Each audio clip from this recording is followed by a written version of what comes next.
Hello and welcome to In a Flash, a flash fiction reading series by Sweetycat Press. I'm Dave Gregory, and the next story in our series is a western called Nimble Fingers by Peter Astle. This story is being previously published in the Inner Circle Writers magazine. Each installment of In a Flash has a collaborating partner, and the co-sponsor of today's reading is Jim Bates. Nimble Fingers by Peter Astle. Had it not been for Beth Honeycutt, even Thurberg would have quit playing honky-tonk at the Rusty Spur on the third night. Beth appeared at the side of the piano towards the end of his second night's performance and offered to pass her own hat around the saloon rather than his wrinkled Stetson. Eben always made his own collections, relying on his exaggerated limp to garner sympathy. When folks asked as to his injury, Eben spun heroic tales of the Civil War and made a show of hitching up his pants to reveal his perfectly carved wooden left leg. But Beth looked so fine in her ruby red, off-the-shoulder saloon dress and black slouch hat, Eben figured a pretty face might do the job just as well. He was right. Beth took more cash in tips that second night than he'd made the whole week before in Boulder Creek and Stalecross. When the proprietor, Wyckoff Lawrenson, kicked out the last of the rich drunks, Beth helped Eben count the coins on the table in the corner. "You play pretty good," Beth told him as she piled the coins in neat rows. "You in town long?" Eben fancied he recognized her from someplace, but couldn't recall where. "You live here in Greedtooth?" he asked. "All my life. I noticed your limp." Eben recounted the same fake war story he'd told 100 times, but added a few extras for Beth. When he revealed his perfectly carved wooden leg, he hitched his pants up right to the knee. "You make that yourself?" "Learned whittling and carpentry as a kid. I didn't care much for the pegs they cut for amputees." Eben tried again. "You look familiar somehow." "Must have one of those faces." Beth toyed with her necklace. "I noticed your crazy wagon by the creek. You an artist as well as a music man?"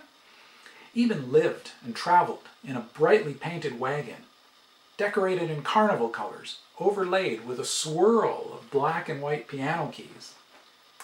"I had a hand in the artwork," he smiled. "It's mighty comfortable inside." Beth hitched up her ruby skirt high enough to show a shapely calf. "You didn't answer my question. You staying long in town?" "I could be persuaded to stay a couple more nights." Eben planned to move west to Thornvale after 3 nights. Judson Burgett paid hard cash for fine merchandise, and Eben was itching to offload his haul from Boulder Creek and Stalecross, and whatever he'd make at the Rusty Spur. Trouble was, Beth Honeycutt had him spellbound. 3 nights became 4, then 5, then 6. Before he knew it, he'd played at the Rusty Spur for a whole week, the longest he'd ever worked a town.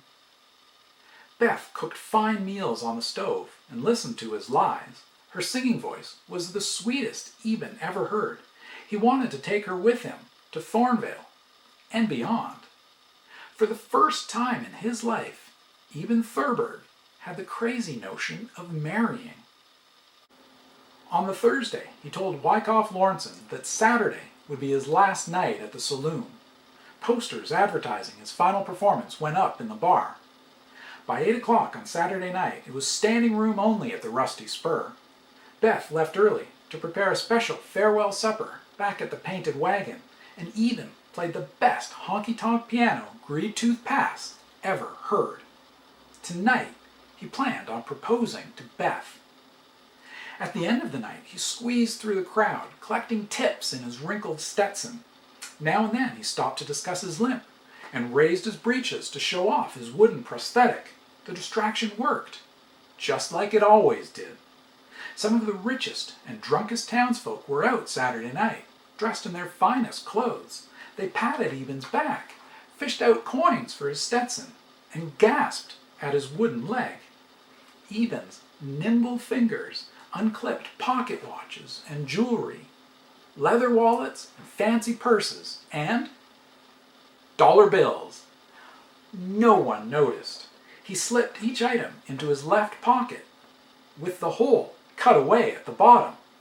In the roar of the noisy saloon, nobody heard the drop into his hollowed-out wooden leg. There were always pickpockets around on Saturday nights. Who would suspect a limping, traveling music man? The rich pickings from Boulder Creek and Stalecross were already weighing him down. By the time he left the Rusty Spur, he wouldn't need to exaggerate his limp. When he got back to the wagon, he planned on telling Beth everything.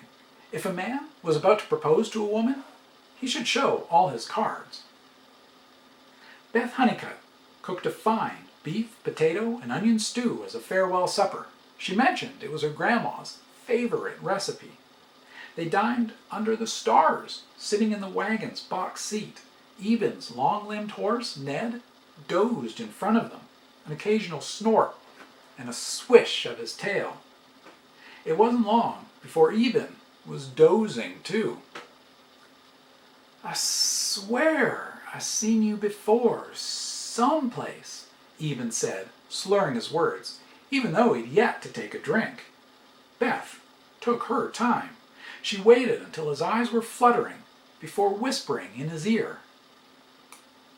"You recall the Paradise Saloon in Boulder Creek? The lady in black velvet?" A memory surfaced through the haze. He remembered that delicate steel. Eben placed his tin tray in the footwell of the driver's box, no longer able to hold it. "You took Grandma's porcelain Limoges brooch from me." Beth's voice was distant now, a pink rose at its center. "I was still in my black morning dress, but it didn't stop you unpinning it." "That's why I followed you to Greedtooth." Eben woke to blazing sunshine, slumped in the driver's box seat. His head ached real bad. Beth had disappeared. So too had Ned. He sat up sharply and almost fell off his seat. His wooden leg, with all the booty inside, was no longer strapped to his thigh. The end. And that was Nimble Fingers by Peter Astle. This installment of In a Flash was co-sponsored by Jim Bates. I'm Dave Gregory for Sweetycat Press.